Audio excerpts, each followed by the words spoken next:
Hello friends, welcome back to Anvesha channel. आज हम लोग पढ़ेंगे सिंदूर की होली नाटक जो लक्ष्मी नारायण मिश्र द्वारा रचित है। ठीक है, तो आज हम लोग सिंदूर की होली नाटक को पूरे डिटेल से पढ़ेंगे। ठीक है, चलिए आइए पढ़ना स्टार्ट करते हैं। सबसे पहले इसका प्रकाशन 1934 ईस्वी में हुआ। ठीक है, और ये नाटक 3 अंकों में लिखा गया है। ठीक है, तो ये नाटक 3 अंक में है। ठीक है, तो अंक 3। यह एक समस्या प्रधान नाटक है। ठीक है, तो सिंदूर की होली यह एक समस्या प्रधान नाटक है। ठीक है, आगे देखिए। तीनों अंकों में दृश्य स्थल एक ही है। ठीक है, तो तीनों अंकों में जो दृश्य है वो एक ही स्थान का है। ठीक है, डिप्टी कलेक्टर मुरारी लाल के बंगले के बैठक। ठीक है, तो मुरारी लाल के बंगले के बैठक, ठीक है, वहीं से दृश्य स्टार्ट होता है। ठीक है, और तीनों दृश्य का स्थान एक ही है। ठीक है, फिर आगे देखिए दृश्य। इसमें दृश्य 3 है। ठीक है, पहले दृश्य में 9 बजे, ठीक है, 9 बजा है। ठीक है, दूसरा दृश्य में संध्या काल का दृश्य है। ठीक है, और तीसरे दृश्य में 10 बजे रात्रि का दृश्य है। ठीक है, तो देखिए दृश्य का जो स्थान है वो डिप्टी कलेक्टर मुरारी लाल के बंगले की बैठक में है। ठीक है, और नाटक के कथानक की अवधि 12 घंटे है। ठीक है, तो नाटक का जो समय है, ठीक है, वो मतलब सुबह स्टार्ट होता है 9 बजे से। ठीक है, और रात्रि 10 बजे तक समाप्त हो जाता है। ठीक है, तो टोटल 12 घंटे की अवधि में नाटक समाप्त हो जाता है। ठीक है, फिर आगे देखिए दिन। अगर दिन देखेंगे तो दिन वर्षा काल का है। ठीक है, लक्ष्मी नारायण मिश्र का पहला नाटक, ठीक है, पहला समस्या प्रधान नाटक सन्यासी था। ठीक है, जो 1929 ईस्वी में प्रकाशित हुआ। हिंदी में समस्या नाटक के आधुनिक जन्मदाता लक्ष्मी नारायण मिश्र माने जाते हैं। ठीक है, तो लक्ष्मी नारायण मिश्र समस्या प्रधान नाटक के जनक माने जाते हैं। ठीक है, आगे देखिए सामाजिक समस्या प्रधान नाटक, ठीक है, कौन कौन है इनके प्रमुख नाटक? सन्यासी, ठीक है, राक्षस का मंदिर, मुक्ति का रहस्य, राजयोग, ठीक है, सिंदूर की होली। ठीक है, तो सिंदूर की होली इनका 5वां समस्या प्रधान नाटक है। ठीक है, फिर छठा देखिए आधी रात। ठीक है, फिर आगे सिंदूर की होली, ठीक है, इस नाटक की भूमिका राम प्रसाद त्रिपाठी ने 20 अप्रैल 1934 को लिखी थी। ठीक है, तो काफी इंपॉर्टेंट है। सिंदूर की होली नाटक की भूमिका किसने लिखी है? तो राम प्रसाद त्रिपाठी जी ने लिखी है। ठीक है, आगे देखिए इस नाटक में एक ही दिन की पूरी घटना का वर्णन किया गया है। ठीक है, तो इस नाटक में मतलब एक ही दिन, ठीक है, एक ही दिन में पूरी घटना का वर्णन है। ठीक है, आगे देखिए यह नाटक नायिका प्रधान और नायिका चंद्रकला है। ठीक है, तो यह नाटक नायिका प्रधान है और इस नाटक की नायिका चंद्रकला है। ठीक है, फिर आगे देखिए नाटक का विषय। ठीक है, इस नाटक में क्या क्या दर्शाया गया है? ठीक है, भ्रष्टाचार, कानून व्यवस्था, निस्वार्थ और आदर्श प्रेम दिखलाया गया है।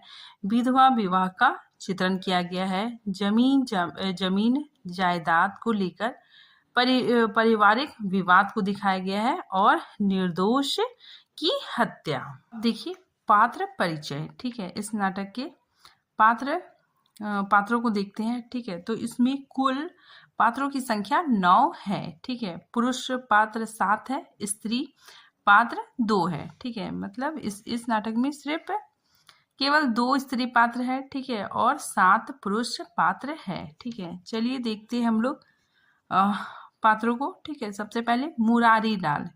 ठीक है, मुरारी लाल, इसकी उम्र 40 वर्ष है, डिप्टी कलेक्टर है। ठीक है, स्वार्थी, भ्रष्टाचारी, अन्याय का समर्थन करने वाला। ठीक है, साथ ही मनोज शंकर के पिता की हत्या करने वाला ठीक है, मुरारी लाल ही था। ठीक है, मुरारी लाल ने ही मनोज शंकर के पिता की हत्या की थी। ठीक है, वो भी केवल 8,000 रुपयों के लिए। ठीक है, रजनीकांत की हत्या के मामले में भी 40,000 रुपए लेता है। ठीक है, तो मुरारी लाल बहुत ही रिश्वतखोर इंसान है। ठीक है, आगे देखिए रजनीकांत, ये रमापति का पुत्र, ठीक है, रमापति का पुत्र है।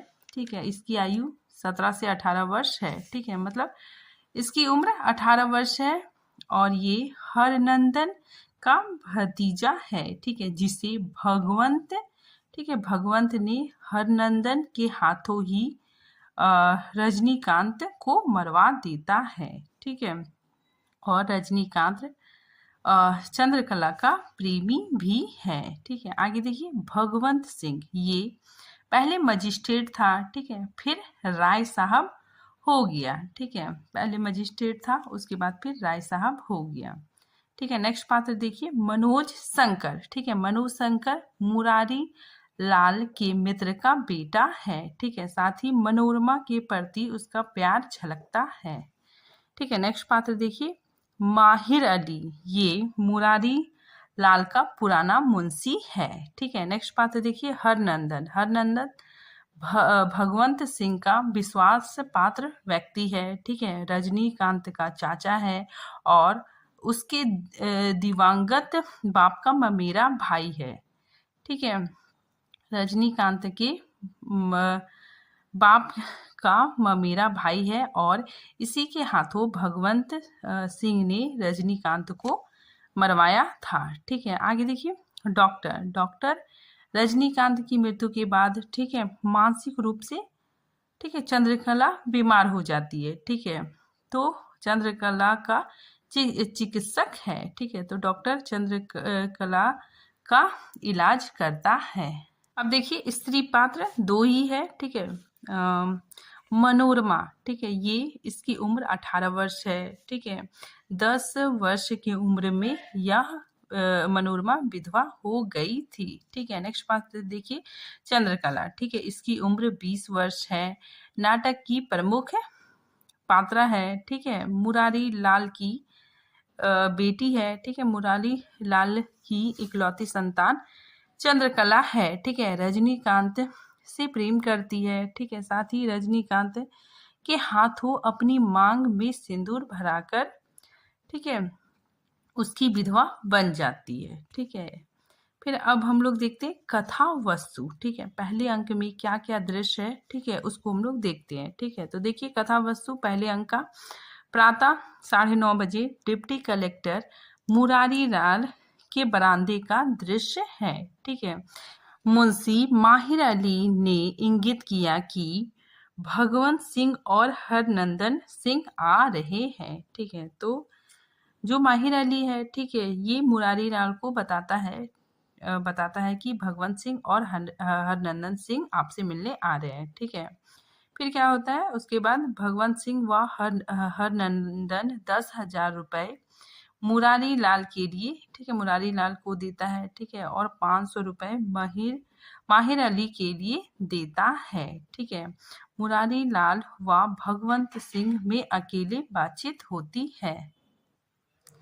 उसके बाद मुरारी लाल व भगवंत सिंह की अकेले में बातचीत होती है। ठीक है, आगे देखिए इसी बीच चंद्रकला को यह पता चल जाता है कि रजनीकांत को, ठीक है, मार दिया गया है। ठीक है, तो क्या होता है कि इसी बीच जो मुंशी होता है वो बतला देता है चंद्रकला को कि रजनीकांत को, ठीक है, इसकी हत्या करवा दी गई है। ठीक है, आगे देखिए मनोरमा द्वारा रजनीकांत का चित्र लिए प्रवेश होता है। ठीक है, इसके बाद मनोरमा व चंद्रकला की बातचीत होती है। चंद्रकला चित्र को देखकर दुखी होती है। ठीक है, और कहती है कि अब तो व्यर्थ है, शायद वह संसार में नहीं रहा होगा, क्योंकि उसको पता चल जाता है, ठीक है, कि चंद्रकला को पता चल जाता है कि उसकी हत्या करवाने के लिए मेरे पिता ने घूस ली है। ठीक है, आगे देखिए, मुरारी लाल का आगमन व चंद्रकला का चली जाना। ठीक है, मुरारी लाल आता है, उसके बाद फिर चंद्रकला चली जाती है। फिर उसके बाद दृश्य आता है मुरारी लाल व मनोरमा की बातचीत। ठीक है, फिर लखनऊ से मनोज शंकर आ जाता है। ठीक है, तो लखनऊ से मनोज शंकर का आना व मुरारी लाल से बातचीत करना। ठीक है, उसके बाद फिर मरणासन मतलब मरने की स्थिति में अ, रजनीकांत को उठाए एक डोले में कुछ लोगों का प्रवेश होता है। ठीक है, तो रजनीकांत पूरी तरह से घायल है। ठीक है, उसको बहुत, ठीक है, लोगों ने, ठीक है, मारा था। ठीक है, मरवा दिया जाता है, तो वो बहुत ही घायल होता है। घायल स्थिति में उसको लाया जाता है। ठीक है, इसी के साथ दूसरा दृश्य स्टार्ट होता है। दूसरा दृश्य में वही दृश्य स्थल है। ठीक है, संध्या का समय है। मनोज शंकर का बांसुरी बजाना व मनोरमा के साथ परस्पर संवाद होता है।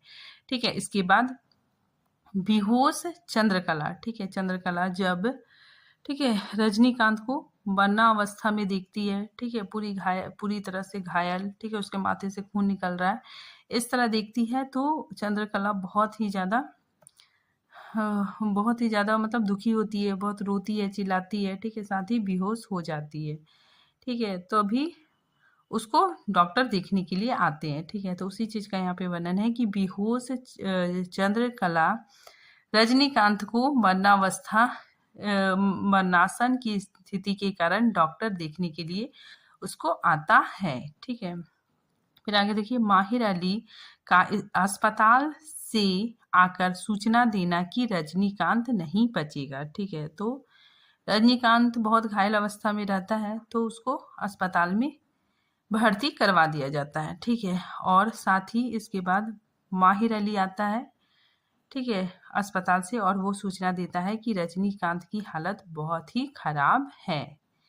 ठीक है, आगे देखिए, मनोरमा व मनोज शंकर के संवादों के बीच मुरारी लाल का आगमन होता है। ठीक है, तो मनोरमा और मनोज शंकर का संवाद चलते रहता है। ठीक है, वो लोग आपस में बातचीत करते हैं, तभी मुरारी लाल का आगमन, तो मुरारी लाल आता है। ठीक है, और वो देखता है कि मनोरमा और मनोज शंकर बात कर रहे हैं। ठीक है, तो वो कहता है कि तुम लोगों ने नाटक घर बना दिया है। ठीक है, उसके बाद फिर मनोरमा अंदर चली जाती है। मुरारी लाल व मनोज शंकर की बातचीत होती है। ठीक है, चंद्रकला की बीमारी को लेकर मुरारी लाल व मनोज शंकर के बीच बातचीत होती है। ठीक है, आगे देखिए, मनोरमा की मनोज शंकर से विधवा विवाह पर बात होता है। ठीक है, तो मनोरमा और मनोज शंकर, ठीक है, ये लोग विधवा विवाह पर, ठीक है, बातचीत करते हैं। ठीक है, आगे देखिए, मनोज शंकर व चंद्रकला का बाहर घूमने जाना। ठीक है,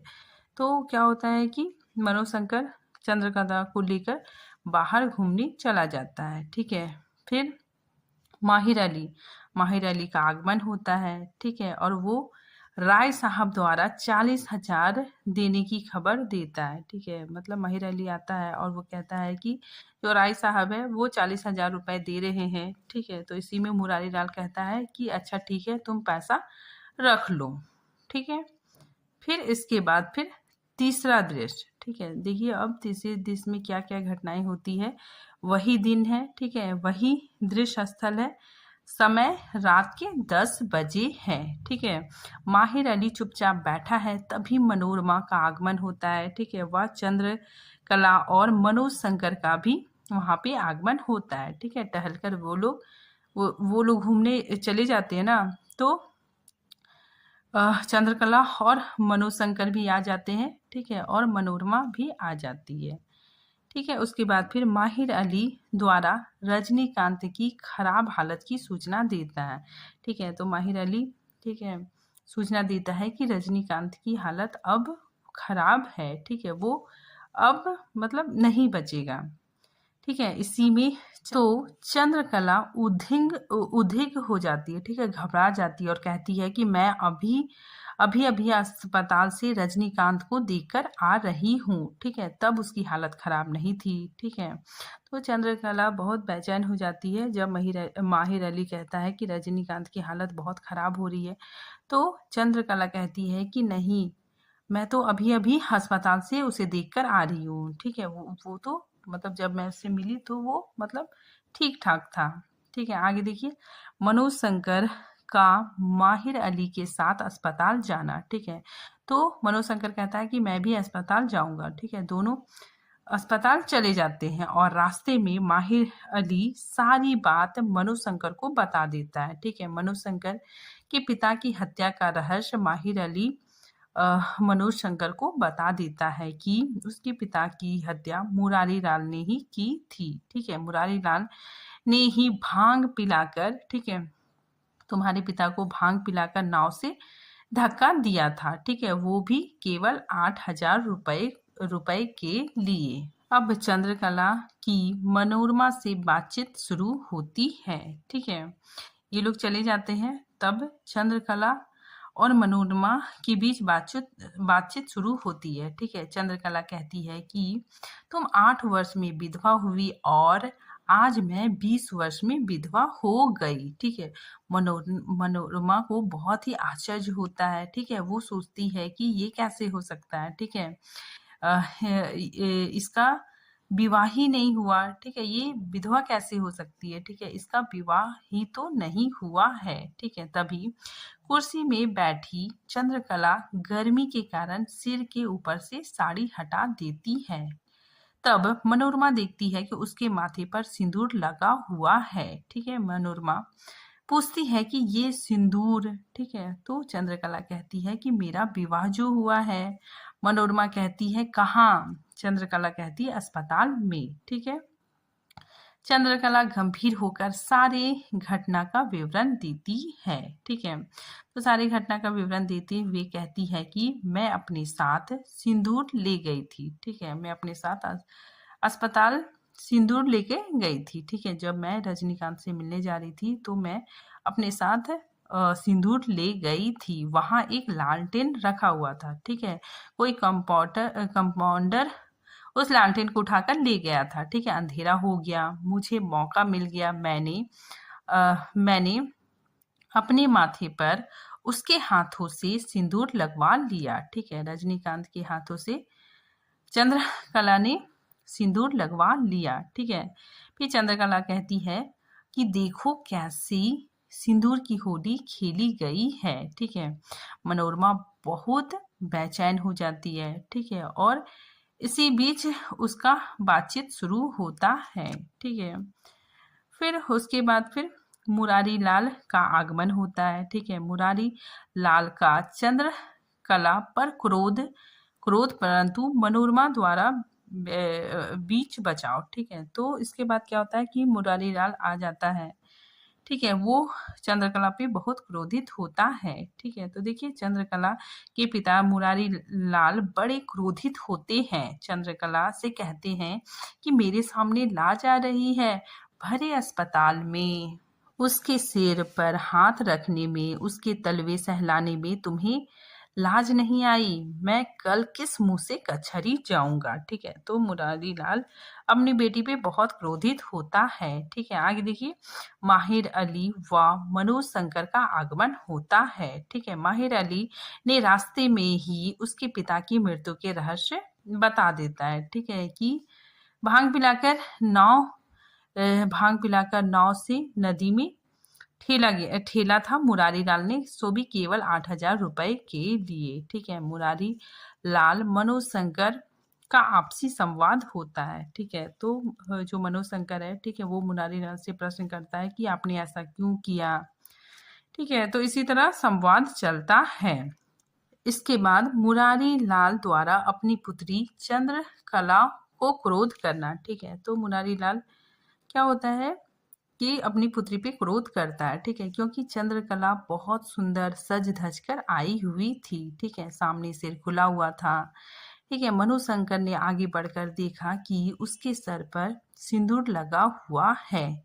मनुशंकर भी आश्चर्य होता है और मुरारीलाल भी चंद्रकला के सिर पर सिंदूर देखकर आश्चर्य होते हैं। ठीक है। फिर मुरारीलाल ने चंद्रकला की ओर देखकर कहा कि मेरी मर्यादा तुमने बिगाड़ दी और मुझे कहीं का ना छोड़ा। ठीक है।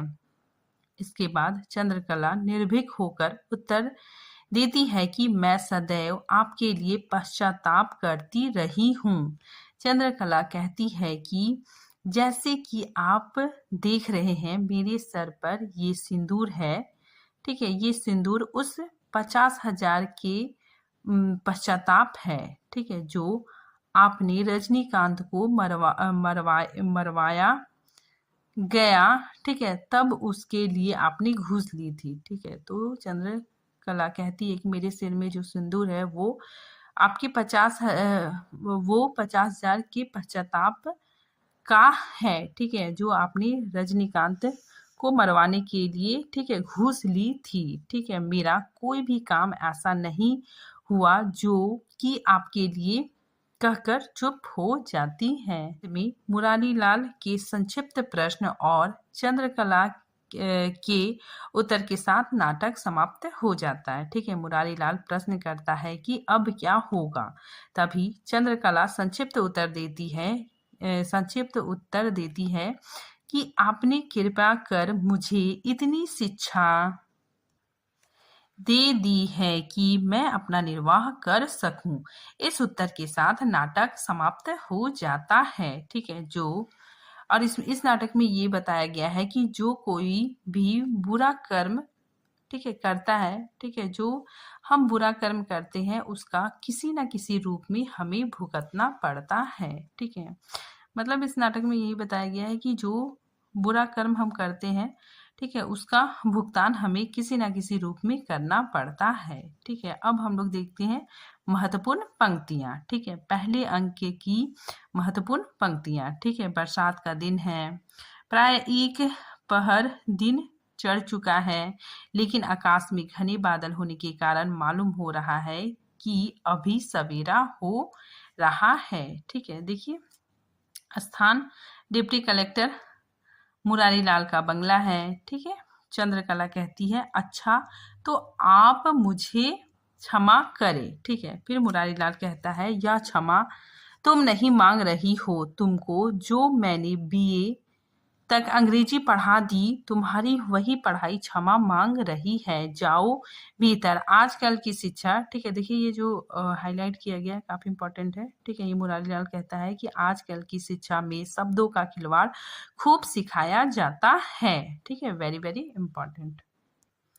आगे देखिए, ये लाइन भगवंत सिंह का है कि पट्टीदार और दाल तो गलाने की चीज होती है, दाल गल जाने पर मीठी होती है और पट्टीदार गल जाने पर काबू में रहता है। ठीक है। Very very important. नेक्स्ट देखिए, ये कथन मुरारीलाल का है कि परिवार का योग व्यक्ति मरता है तो दुख होता ही है, लेकिन कोई करे तो क्या करे संसार में। ठीक है। देखिए यहाँ से इंपॉर्टेंट है, संसार में कोई भी पूरे तौर पर सुखी तो रहने नहीं पाता। ठीक है। मतलब संसार में कोई पूरी तरह से सुख नहीं रह पाता, यही संसार की लीला है। ठीक है। Important line. ये कथन मुरारीलाल का है। ठीक है। वो कहता है कि मेरी वजह से नहीं माहिर, संसार में भलाई बुराई का भाव अब नहीं है। आज इसने 10,000 दिया है, 10-10 रुपए देकर यह गवाहों को बिगाड़ देता। ठीक है। 1,000 भी नहीं खर्च होता और यह छूट जाता। आजकल, ठीक है, देखिए ये इंपॉर्टेंट बहुत है कि आजकल का कानून ही ऐसा है, इसमें सजा उसको नहीं दी जाती जो कि अपराध करता है। ठीक है। सजा तो केवल उसकी होती है जो अपराध छिपाना नहीं जानता। ठीक है। बस यही कानून है। Very very important. ठीक है। तो मुरारीलाल कहता है कि सजा उसको नहीं मिलती, ठीक है, जिसने अपराध किया है, ठीक है, सजा उसको मिलती है जो अपराध छिपाना नहीं जानता है। ठीक है, आगे देखिए, ये कथन भी मुरारी लाल का है। ये कहता है कि हम लोग मनुष्य और उसके अधिकार की रक्षा के लिए कुर्सी पर नहीं बैठते। हम लोगों का तो काम है केवल कानून की रक्षा करना, यही बुराई है और इसीलिए यह सच हो रहा है। ठीक है, इंपॉर्टेंट लाइन है। आगे देखिए, ये चंद्रकला का कथन है कि तुम्हें अपने विधवा होने का दुख नहीं। ठीक है, चंद्रकला मनोरमा से पूछती है कि तुम्हें अपनी विधवा होने का दुख नहीं। ठीक है, तो मनोरमा कहती है कि जिस वस्तु का अनुभव हुआ ही नहीं उसके अभाव का दुख क्या। ठीक है, इंपॉर्टेंट है, वेरी वेरी इंपॉर्टेंट। आगे देखिए, ये मनोरमा का कथन है कि शिक्षा और कला का संबंध कुछ नहीं है। कला का आधार तो है विश्वास और शिक्षा का संदेह। इन दोनों को एक ही साथ रख देना दो शत्रुओं को बांधकर एक साथ समुद्र में फेंक देना है। ठीक है, वेरी वेरी इंपॉर्टेंट लाइन है।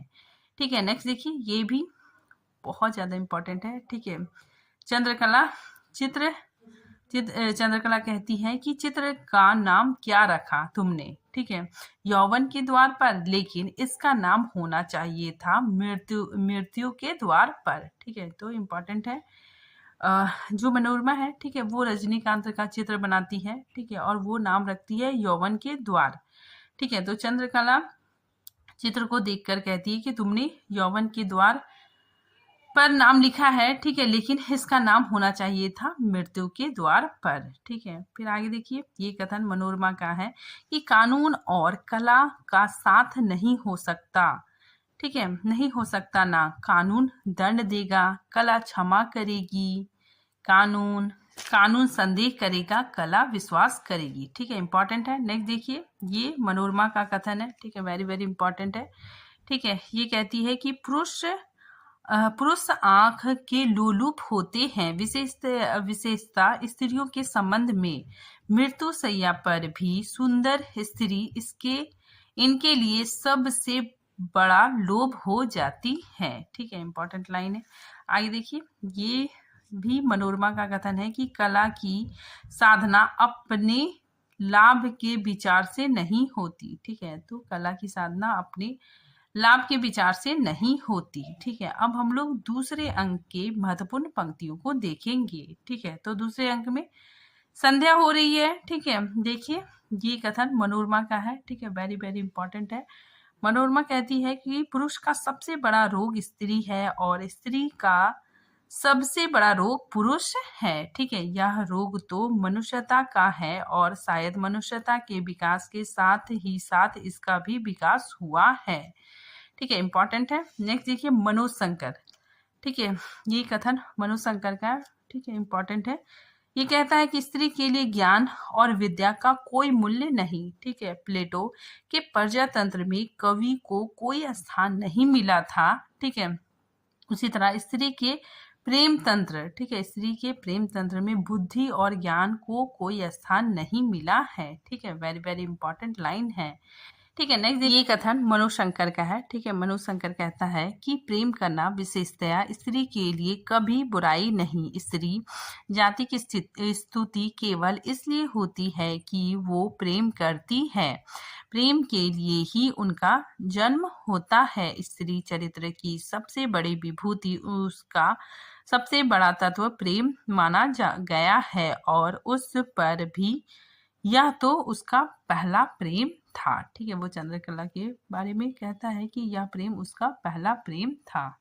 ये पंक्ति देखिए, ठीक है, डॉक्टर का है। ठीक है, डॉक्टर कहता है कि कवि और गायक भावुक जीव होते हैं। ठीक है, इंपॉर्टेंट लाइन है। ठीक है, आप लोग कंफ्यूज कर सकते हैं। ठीक है, ये कथन डॉक्टर का है। डॉक्टर कहता है कि कवि और गायक भावुक जीव होते हैं। ठीक है, नेक्स्ट देखिए, ये कथन मनोरमा का है कि हिंदू विधवा से बढ़कर कविता और दर्शन कहीं नहीं मिलेगा।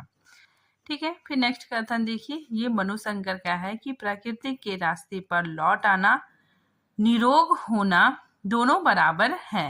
ठीक है, अब देखिए, ये मनोरमा का कथन है, ठीक है। मनोरमा कहती है कि विधवा विवाह हो रहा है लेकिन वैधव्य कहाँ मिट रहा है। समाज इस आग को बुझा नहीं सकता, इसीलिए उसे अपने छज्जे से उठाकर अपनी नींव में रख रहा है। तुम्हारे सुधारक, राजनीतिक, कवि, लेखक, उपन्यासकार, नाटककार सभी विधवा के आंसुओं में बहते हुए देख पड़ रहे हैं। अपनी विशेषता मिटा कर संसार के साथ चलना चाहते हैं। वैधव्य तो मिटेगा नहीं, तलाक का आगमन होगा। अभी तक तो केवल वैधव्य की समस्या थी, अब तलाक की समस्या भी आ रही है। ठीक है, इंपॉर्टेंट कथन है। अब देखिए ये वेरी वेरी इंपॉर्टेंट है, ठीक है। मनोरमा का कथन है, ये कहती है कि विधवाओं के उद्धार के नाम पर यह आंदोलन पुरुषों ने उठाया, ठीक है, पुरुषों ने उठाया है अपने उद्धार के लिए। किसी प्रकृत विधवा से पूछो जो अभी तक पुरुषों के विषैले वातावरण में ना आई हो, देखो उसकी दृष्टि पृथ्वी में गड़ जाती है या नहीं। ठीक है, तुम्हारी समझ में, ठीक है, देखिए ये संवाद चल रहा है मनोरमा और मनोशंकर का, ठीक है। मनोरमा मनोशंकर को कहती है कि तुम्हारी समझ में विधवाएं समाज के लिए कलंक है। मैं समझती हूँ समाज की चेतना के लिए विधवाओं का होना आवश्यक है। ठीक है, इंपॉर्टेंट लाइन।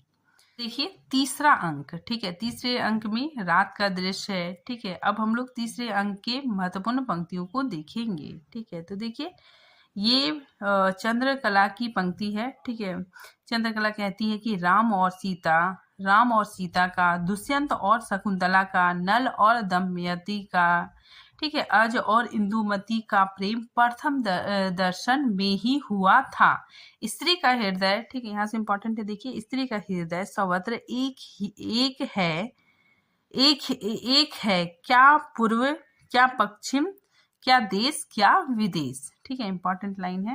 अब देखिए ये पंक्ति चंद्रकला की है। ठीक है, ये कहती है कि तुम्हारा, ठीक है, ये मनोरमा को कहती है कि तुम्हारा विधवापन निरर्थक है लेकिन मेरा सार्थक है। ठीक है, इंपॉर्टेंट है। अब देखिए चंद्रकला कहती है, चंद्रकला का ये कथन है कि मैं द्वंद्व में विश्वास नहीं करती। स्त्री ने स्वयं अपना नरक बनाया है, पुरुष उसके लिए दोषी नहीं। हमने कभी अपनी आत्मा की पुकार नहीं सुनी बहन। ठीक है, नहीं सुनी बहन किसको बोल रही है? मनोरमा को। ठीक है, मनोरमा को चंद्रकला कहती है कि तुम्हारा विधवापन तो रूढ़ियों का विधवापन है, वेद मंत्रों का और ब्रह्मभोज का जिस पुरुष को तुमने देखा नहीं। ठीक है, चंद्रकला मनोरमा को कहती है कि जिस पुरुष को तुमने देखा नहीं, जिसकी कोई धारणा तुम्हें नहीं, जिसको कोई स्मृति तुम्हारी आत्मा को हिला नहीं सकती, उसका वैधव्य कैसा। ठीक है, तुम स्वयं सोच लो। मेरा वैधव्य वह निर्विकार मुस्कुराहट, यौवन और पुरुषत्व के विकास की वह स्वर्गीय आशा मैं कल्पना करती हूँ। 25 वर्ष की अवस्था में वह शरीर और हृदय कैसा होता। ठीक है, तो यहाँ पे चंद्रकला, ठीक है, मनोरमा को कहती है कि तुम्हारा जो विधवापन है, ठीक है, वो निरर्थक है लेकिन मेरा सार्थक है। ठीक है, क्योंकि तुमने, ठीक है, जो तुमने अपने पति को देखा भी नहीं है। ठीक है, लेकिन मैंने अपने पति को, ठीक है, पूरे हृदय से, ठीक है, उसे अपनाया है और देखा भी है। ठीक है, आगे देखिए ये कथन मनोरमा का है। मनोरमा कहती है कि तुम्हारा वैधव्य तुम्हारा है, वह तुम्हारा स्वर्ग हो सकता है लेकिन उसमें समाज की, संसार की क्या आशा। वेद मंत्र, हवन, शंख ध्वनि जिसके साथ तुम्हारा समझौता नहीं हो सकता, सामाजिक संस्कारों के लिए मुहर का काम करते हैं। ठीक है, तो मनोरमा कहती है कि जो वेद मंत्र है, हवन है, शंख ध्वनि है, ये सब क्या है, सामाजिक संस्कारों के लिए मुहर का काम करते हैं। अब देखिए ये कथन माहिर अली का है। ठीक है, वो कहता है कि मैंने सपना देखा था, मैं कहता था ना कि आज कयामत की रात है। ठीक है, तो माहिर अली, ठीक है, ये कहता है कि यह कयामत की रात है, आज दुनिया का निशान मिट जाएगा। ठीक है, फिर देखिए ये लाइन भी इम्पोर्टेंट है माहिर अली की कि कह कर एक बार फांसी पड़ जाना रोज फांसी से अच्छा है। ठीक है, तो ये कहता है कि कह कर एक बार फांसी पड़ जाना रोज फांसी से अच्छा है। ठीक है, और इसी के यही कहने के बाद वो मनुशंकर को उसके पिता की हत्या का रहस्य बता देता है। ठीक है, अब देखिए ये बचन सिंह की पंक्ति है। ठीक है, वेरी वेरी इंपॉर्टेंट है। ठीक है, ये कहते हैं कि सिंदूर की होली के दो पात्र मनोरमा और चंद्रकला एक दूसरे के विरोधी है। ठीक है, मनोरमा वैधव्य का समर्थन करती है। ठीक है, मनोरमा वैधव्य का समर्थन करती है और चंद्रकला रोमांटिक प्रेम का। ठीक है, मनोरमा का विवाह का विरोध स्वयं बुद्धिवाद का विरोध करने लगता है और रोमांटिक चंद्रकला का तर्क बुद्धिवाद हो जाता है। ठीक है, वेरी वेरी इंपॉर्टेंट ये कथन बचन सिंह का है। ठीक है, तो आज ये टॉपिक यहीं पे खत्म होता है। मिलते हैं नेक्स्ट टॉपिक के साथ, तब तक के लिए थैंक यू।